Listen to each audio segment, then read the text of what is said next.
Tingles with flyby.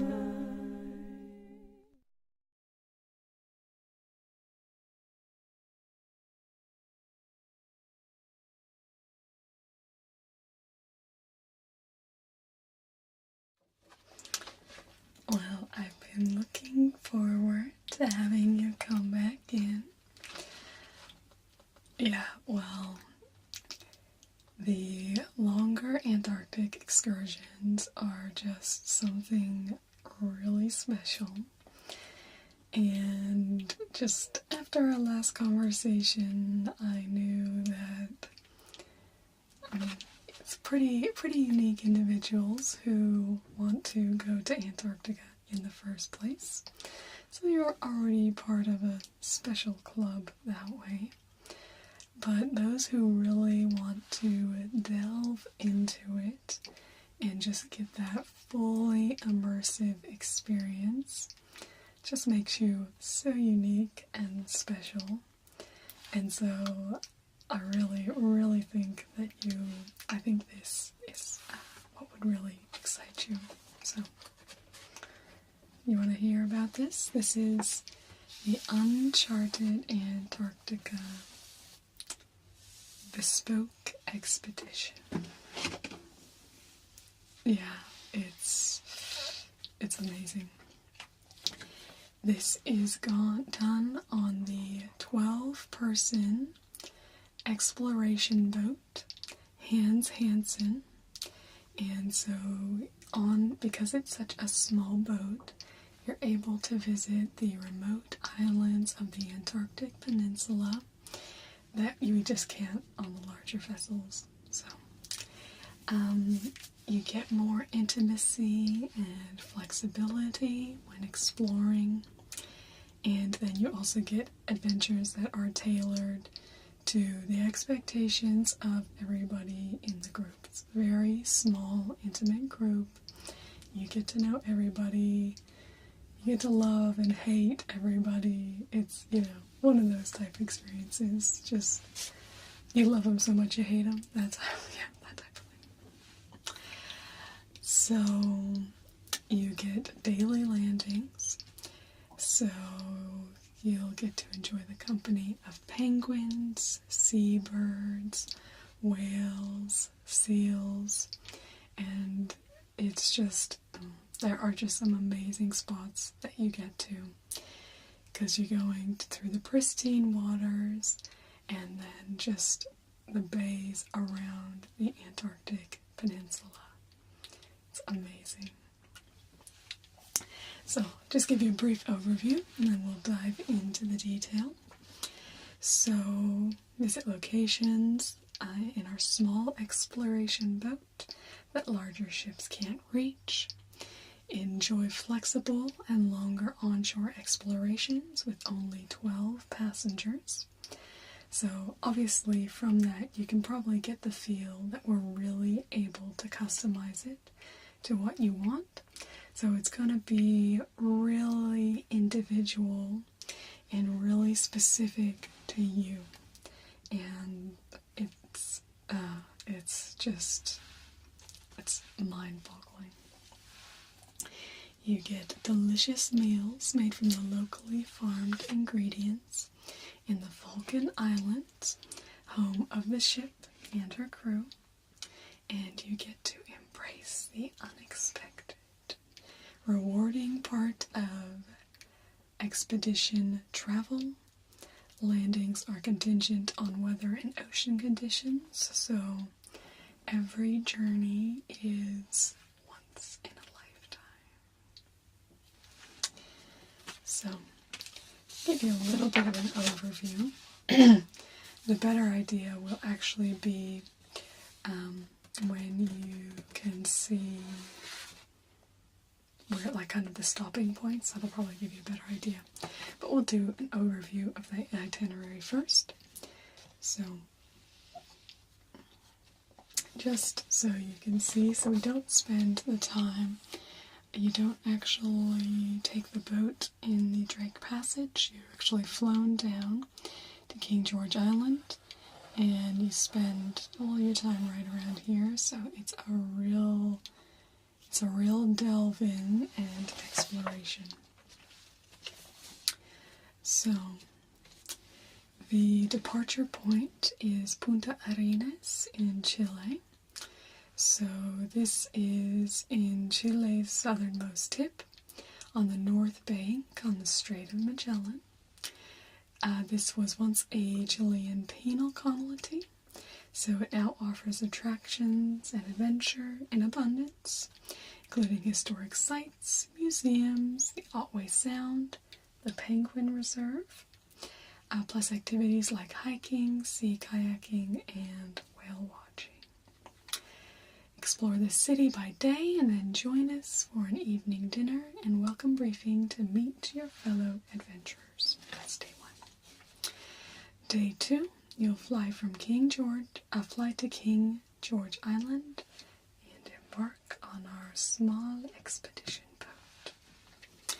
The flight across the Drake Passage takes just 4 hours, shaving precious time off the 2 days it normally takes our larger vessels to make the journey by sea.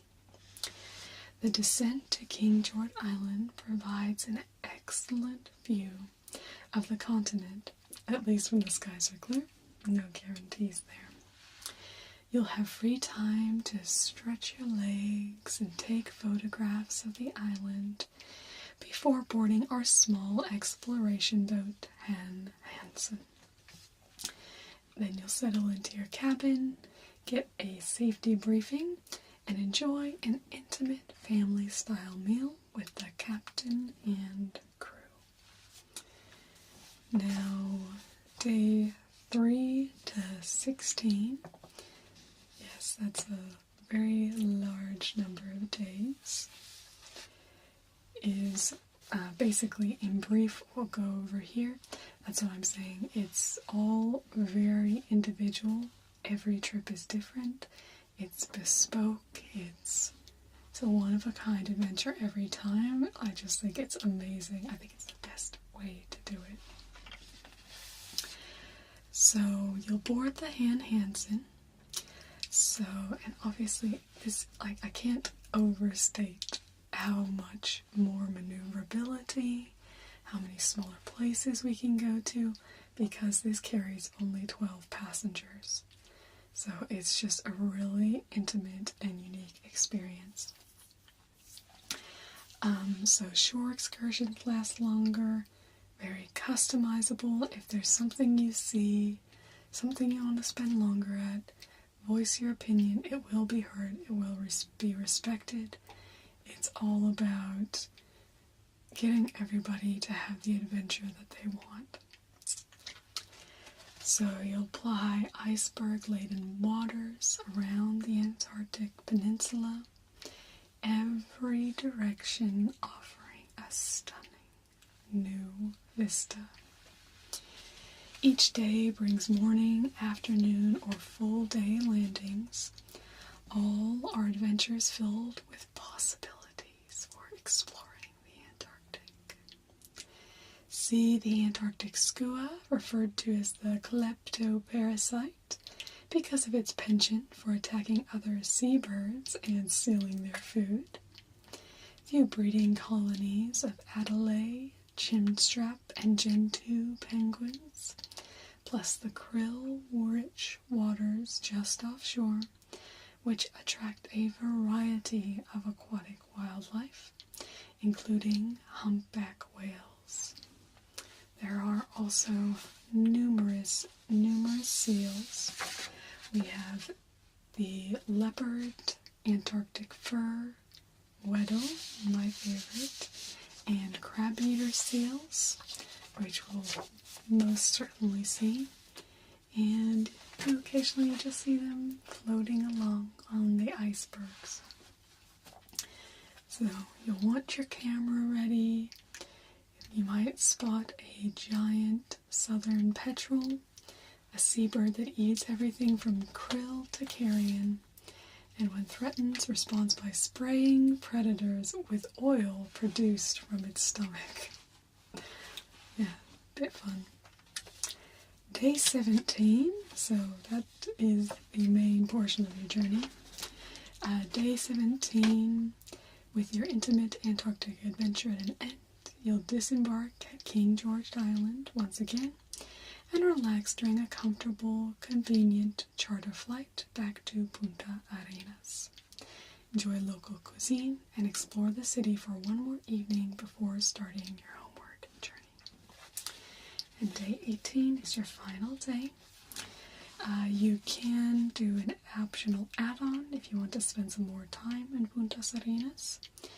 But either way, you'll have a sumptuous breakfast before heading out in the morning. You'll head out to the airport, your suitcase full of souvenirs, your head full of memories. This is one trip you won't soon forget. The friends you've made are sure to be in touch as time passes to keep fresh the once-in-a-lifetime adventure. Aboard the Hans Hansen. I know, it just sounds amazing, doesn't it? It's making me want to go, and I've already been on it. Oh, it's just, I mean, it would be different, obviously. It's different every time. We'll get back to arrival and departure. That's kind of the boring stuff, isn't it? Dates and rates, inclusions, we'll get back to that. Where we want to go is on start and stop points. Yeah, so I have 4 pages here, so there's a lot. Obviously, you probably won't be able to see everything, even in the amount of time that you're there, because you really get the opportunity to really delve in. So, let's just start at the beginning. We have Almirante Brown. This is named after Admiral Guillermo Brown, father to the Argentine Navy. The Almirante Brown Antarctic base opened in 1951, but was destroyed by fire in 1984. It has since been partially rebuilt and used during the summer months for scientific research. So if we stop there, you'll be able to have a chat with some of the scientists there. They don't get too many visitors, so they'll be happy to see you. We have the Argentine Islands. These are located off the Antarctica Peninsula and have been home to several scientific stations, the most recent of which was built by the British government in 1977. In 1996, it was taken over by the Ukrainian Antarctic program, which continues to run that station today. You can see South Polar Skua, which is that kleptoparasite that we were talking about on the Argentine Islands. We have Sierra Cove. If one of your expedition goals is to witness incredible icebergs and pack ice, Sierra Cove is the place for you. Yeah, I think it's right up your alley. You have a massive glacial face with regular caves into the bay, and the floating ice sculptures that you see are spectacular. Seals can be spotted on ice floes, and later in the season you have humpback whales occasionally breaching the icy waters. You have icebergs, pack ice, seals, whales. I mean, what more could a girl want? Next is Deception Island. This is an old sealing and whaling station. It was deserted in 1969 when the British base was actually destroyed by volcanic activity. This is one of the safest harbors in Antarctica. It's now a popular tourist destination and summer research scientific outpost due to the safety factor. It's environmentally pristine. yet littered with remnants of the past, abandoned research stations, airplane hangars, whaling boats, and military bases. So it's a bit interesting there. You have Enterprise Island, located in Wilhelmina Bay and primarily used by whalers. This island is a history buff's delight. A circumnavigation of the island will pass the wreck of Governoren, not good at pronouncing that, a whaling factory ship which caught fire because it had a load of whale oil on board. It didn't end too well. This was just 9 days after Sir Ernest Shackleton's Endurance wrecked 800 miles away. So the captain of the Governoren steered the boat to shore, and no lives were actually lost when this boat full of whale oil lit on fire. Yeah, pretty well done by the captain, I'll say. Today, it's home to a few birds, the rustling remains of the ship, and yeah, just have a little bit of curiosity looking around those remains. Yeah, that was actually a really kind of funny part, I guess, of my trip. We did stop at Enterprise Island. Lamar Channel. This runs between Booth Island and the Antarctic Peninsula, and it's one of the most scenic places on the peninsula's west coast. It is so gorgeous at sunrise and sunset, which is quite early and quite late, so you probably choose one or the other unless you don't sleep very much, because it's, you know, land of the midnight sun and all that. We'll be hoping for clear waters. We are pretty lucky because we have the Hans Hansen, so you're more likely to get through than in a bigger boat, but it can still be, you know, a bit of a challenge. Okay. We have Scunthorpe Cove. This is in Paradise Bay, 2 miles southeast of Bird Island, along the west coast of Graham Land. This cove was named for Edward Scunthorpe, a Norwegian whale gunner. There's Two Hummock Island. This has 2 rocky summits, Boauche Peak and Modev Peak. It's a 6-mile long island, and it's actually reputed to have been explored by Roald Amundsen. I can never say his name. Roald. I'll just call him Roald. During an expedition in 1898, legend has it that he climbed one of the peaks to test his skis, becoming the first person to go downhill skiing in Antarctica. Seals, penguins, and seabirds all live on this island, and you can quite often see whales as well. There's also the Vernadsky Station. This is a Ukrainian research station. It has 9 buildings. The Wordie House building was named after Sir James Wordie, a member of Shackleton's Imperial Transatlantic Expedition, who visited the hut while it was being constructed. It has since been restored and designated a historic site. Scientists from the Ukraine carry out a wide variety of research in areas such as meteorology, ozone, glaciology, ecology, and biology. And while you're there, you can have a drink at the world's southernmost bar. Yeah, you can, you know, pull that out from time to time. Bit of a brag. Moving on, we have Videla Station.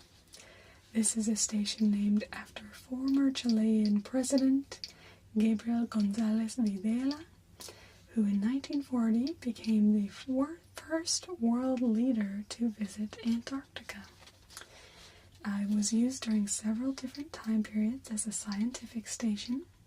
It's better known as the smallest ever wintering over party. Just 2 men stayed in 1921 to 1922. In a long, dark, cold night. I love Antarctica, and I go often, but winter, I'm not so sure about that. We have Viagu Island. This was discovered during the French expedition of 1903 to 1905.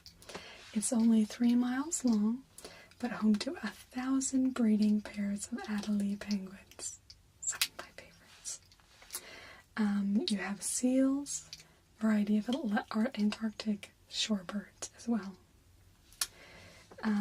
You have lots of krill, so that gives you sustenance for seals, whales, and other aquatic life. We also have Wilhelmina Bay. I did this backwards. Anyway, we're fine, aren't we? So, in Wilhelmina Bay, you have, this is like abundant outback whales. So, Wilhelmina, it's kind of jokingly called Whalehamina. It's a bad pun. But the scenery is spectacular. But I tell you, you will have at least one annoying shipmate who just keeps saying Whalehamina, whale. Anyway, you'll want to get away from them to enjoy the scenery. But it's also kind of fun. It just, now when I think about it, kind of gives me, those fond memories of being annoyed by them and just this gorgeous, gorgeous spot. But you really could. You could see whales just everywhere. It's amazing. You have sheer cliffs and glaciers. It's really calm waters because it's a protected bay. And it's named after the Queen of the Netherlands from 1890 to 1948, Wilhelmina. You may even see the humpbacks bubble net feeding. So they exhale while swimming in circles, trapping their net in a prey, like in a net of bubbles. And then swim straight up from below, mouths open. It's amazing. I hope you'll be able to see that. It's really, really spectacular. We have Winky Island. This is the southernmost of the major islands of the Palmer Archipelago. This is a 16-mile island, and it's rock covered by glaciers, snow, and ice. You have 3 mountain ridges.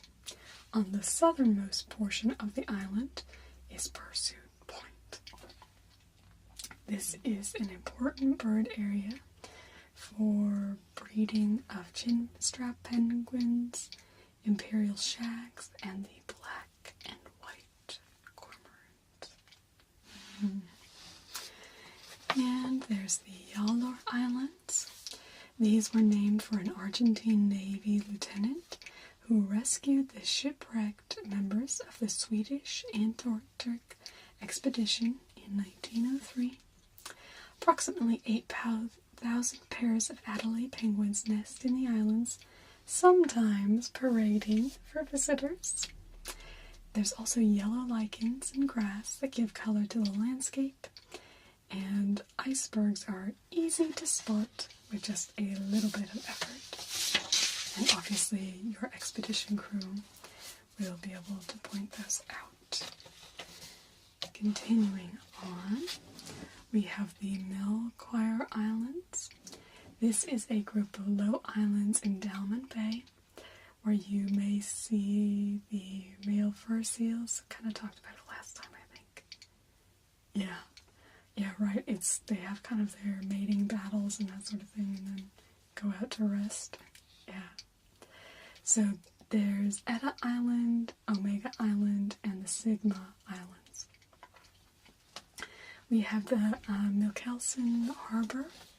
This is on the south side of Trinity Island.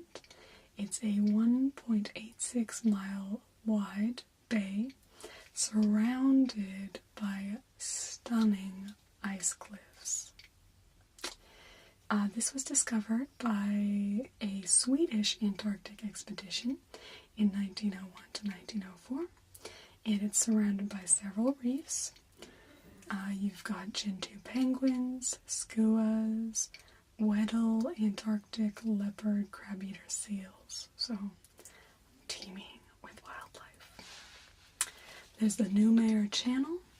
This is a 16-mile long, 1.5 mile wide channel, and this you can see on either side these soaring, majestic cliffs. This is a great time to just sit on the deck of the boat and just be in awe of these majestic, they're just huge. Huge, you just feel so small. It's really, it's an amazing part of it. So this separates the Anver Islands from the Winky Islands and Dumner Island.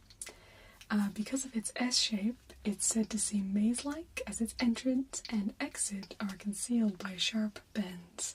So you feel like you're right in the middle of it when you are going down the channel. We also have Palmer Station. This is on Anvers Island. It's the only American Antarctic research facility that's located north of the Antarctic Circle. This accommodates up to 50 people, and it's an ecological research station that focuses on the marine ecosystem, sea ice habitats, and the nesting sites of seabird predators. It's surrounded, the surrounding of this is considered globally significant since it exhibits the most significant winter warming trends. So I feel like it's kind of a microcosm and may be a key to unlocking some of that global warming mystery. In Paradise Bay, this is a wide and natural harbor in the West Antarctic Peninsula. It's also known as Paradise Harbor. Not quite a white, sandy, warm beach type paradise, but you have mountains, glaciers, and ice cliffs giving spectacular panoramic views. You have icebergs that regularly calve off from glaciers, providing a place for seals, penguins, and seabirds to rest and play. We have Peterman Island, which I think we just spoke about last time. This is near the Lemaire Child. It's got the gentoo breeding, and it has the 650 dome rise. It's pretty nice. Let's see, you'll also have Pitt Islands. Many in this small group of islands are named for characters in Charles Dickens' The Pickwick Papers. But Pitt Island was so named when explorer John Biscoe saw an iceberg nearby that reminded him of British statesman William Pitt. The waters here are rich in krill, a sure attractor for whales of all variety. There are Adelaide and chinstrap penguins in the area, as well as the giant southern petrel. We have the Plénon Island. Rounded icebergs have been known to occupy the bay, which has the same name as the island. You have gentoo penguins, which breed here, and so you can sometimes see little baby gentoo penguins. So cute. We have Port Charcoal. This is the wide bay at the north end of Booth Island. It was discovered by a French expedition in 1903 to 1905. There are visible remains of the expedition, which include a wrecked tender, a stone hut, a can with wooden pillar bearing the names of expedition members. Here you may have the opportunity to view Adelaide, Chinstrap, and Gentoo penguins, as well as petrel, skua, and gull bird life, plus Antarctic fur, crab-eater, leopard, and whale seal. The final location is Port Lockroy. So this is a fun destination of sorts. So you'll almost always stop here. It's located on the west side of Winky Island. It was we kind of spoke about it last time.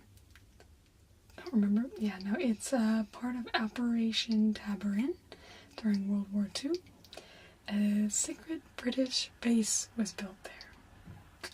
It's now a designated historic site, and it's a museum and post office, so you can send off postcards from there if you'd like to. And any purchases there do support the heroic age of exploration. So, pretty exciting there. Is that sounding a little more the ticket? That's what I was thinking. I thought it just sounded like you, would want that. I don't know, just okay. Now, did you want me to go through the details with the day of departure and arrival? A lot of them are the same as they were on the last one, just obviously it's Puntas Arenas, and now you want to get into actually, okay, let me grab my notebook. Okay, I will check that. So, the dates we have,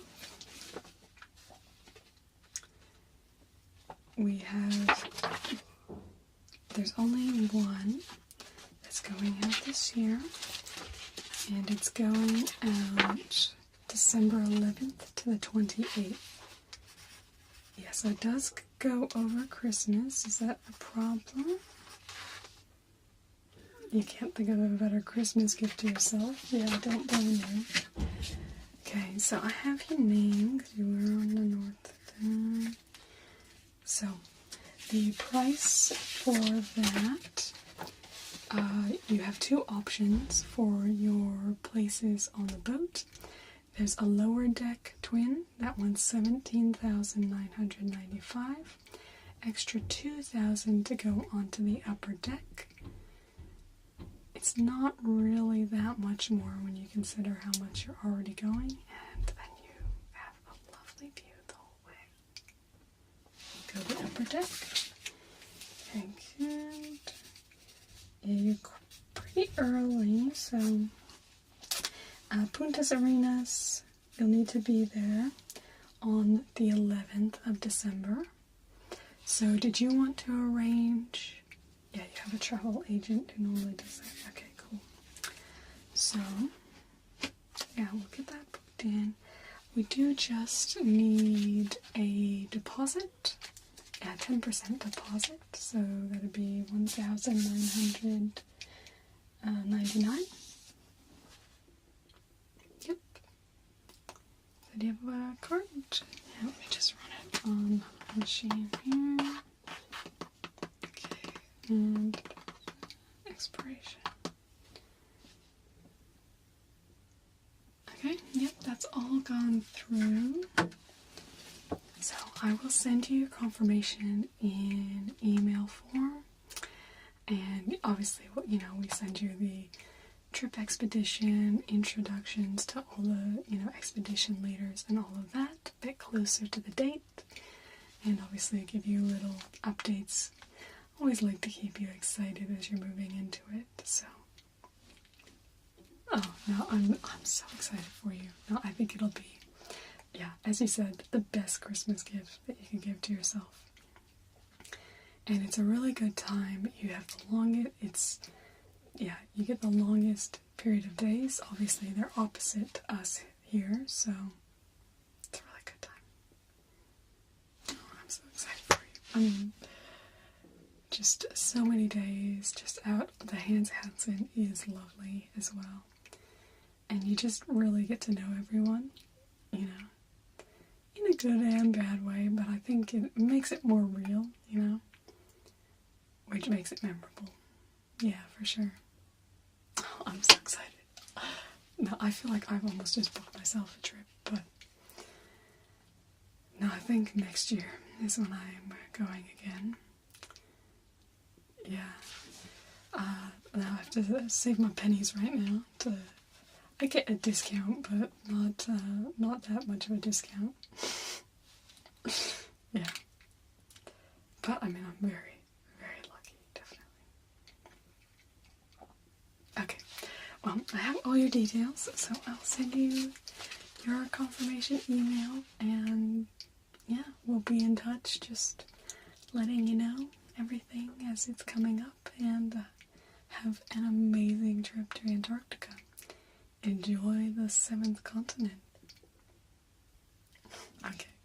Well, I hope I'll be seeing you again sometime next year, or, you know, not too far after. Don't become a beach mom, you know. We want to keep sending you to the coldest places on Earth. No, really, I think.